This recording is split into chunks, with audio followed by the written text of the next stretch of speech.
Filwaqt li l-Gvern Soċjalista Malti jiftaħar li mhux qed jidħlu dgħajjeż bl-immigranti f'pajjiżna, fir-realtà mijiet ta' immigranti Afrikani qed jiġu mill-Italja sabiex jaħdmu f'Malta.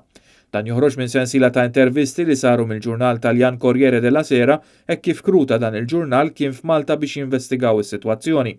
Immigranti intervistati mill-ġurnal Taljan qalu li l-kelma mal-immigranti Taljani qed tiġri li f'Malta jistgħu jaħdmu.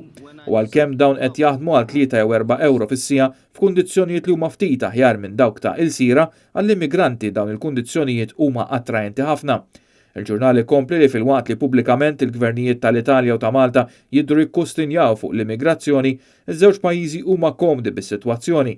Mijiet ta' immigranti li m'għandhomx xogħol fl-Italja jiġu Malta biex jissodisfaw l-aktar id-domanda fil-qasam tal-kostruzzjoni. Corriere della Sera intervista wkoll il-Ministru tal-Intern Michael Farrugia li sostna li immigranti bil-permess ta' residenza maħruġ mill-Italja ma jistgħux jaħdmu.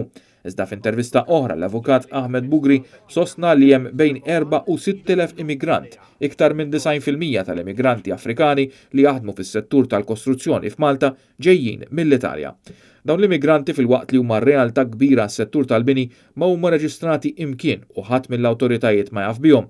Imbagħad il-problemi jibdew meta dawn l-immigranti jimirdu jew iweġġgħu fuq il-post tax-xogħol u jiġu bżonn is-servizz tas-saħħa.